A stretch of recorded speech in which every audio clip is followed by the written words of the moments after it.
Hi guys, James Devil's Paintbrush here with a quick update video on the current commission I'm working on, which is more 15mm Flames of War Pacific Theatre. Well, this is China, India, Burma theatre, but it's all pretty much in the same sphere of influence as as the Pacific. Anyway, what we have some Battlefront BT5s, some Zvezda 222 armoured cars, and in front here we have a selection of kits from Plastic Soldier Company. We have the early war German heavy weapons box set, which gives you 4 anti-tank guns, 4 infantry guns, 4 machine guns, 4 mortars and 4 flamethrowers.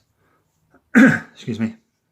And at the back there we have a selection of infantry from the the German early war infantry box set, which gives you over 130 miniatures in early war German gear. And you may wonder, why is there a whole lot of German and Russian stuff painted for the China front in the Second World War? Well, the thing with this is, it's like most things in the Second World War, it's very complicated, the way alliances and everything was worked out. But in the 1930s, China needed help fighting Japan, because Japan invaded China in 1931, and Germany, while it was still the Weimar Republic, sent arms and equipment to the Japanese because of their struggle against the communist Chinese, and then the Japanese invade, so that stuff was used against the Japanese. And then when Hitler came to power, some schools were set up for Chinese noble families and recruits from the Chinese army to go over to Germany and be trained by the Wehrmacht. Hence why the Chinese had German equipment, and they had quite a lot of German equipment.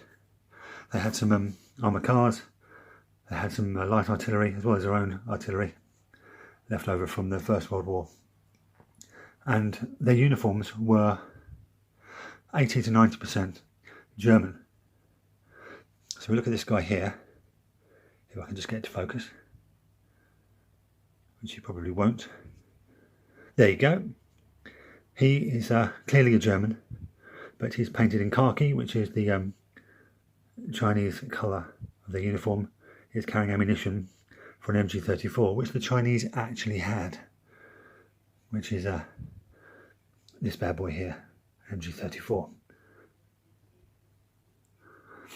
And we have Pack 36. There we go. Again painted in Chinese colours.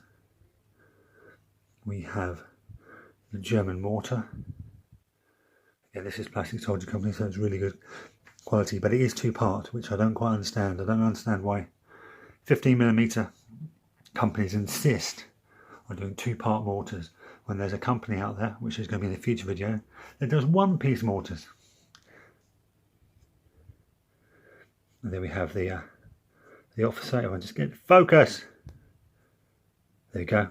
There is the officer. We have the pack howitzer, 75mm infantry gun, the early war German anti-tank rifle, and over here the tripod mounted MG34. Now focus. I heartily recommend you go and do your own research on the Chinese involvement in the Second World War. It is incredibly complicated, but incredibly interesting, and it had so much equipment donated by everyone, and eventually by the British and the Americans, because the Chinese army was commanded by an American General Vinegar Joe Stilwell, who was a rather caustic individual, but he got results. So before I sign off, let's all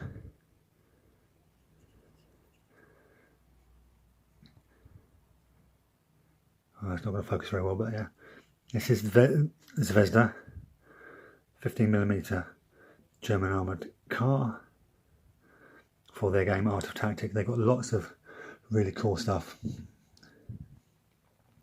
for their game Art of Tactic, and it's getting better quality all the time. I've done videos before on them, Focus. So with that, I do recommend them, especially if you're doing 15mm.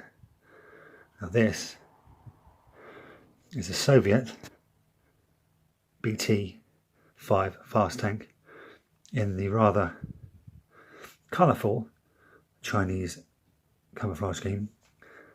Now the Chinese did get a few of these. I think there were the communists got these from the Soviets while they were still fighting the Japanese. So there you go. That's what I've been working on. Obviously with the infantry, that's a bit of an example of what I've been working on. There's almost 200 miniatures I've just done, as well as these 10 vehicles.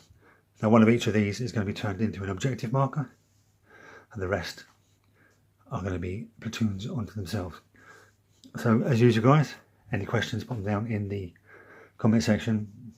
Do all the YouTubey stuff. Thanks for watching, and I'll catch you next time.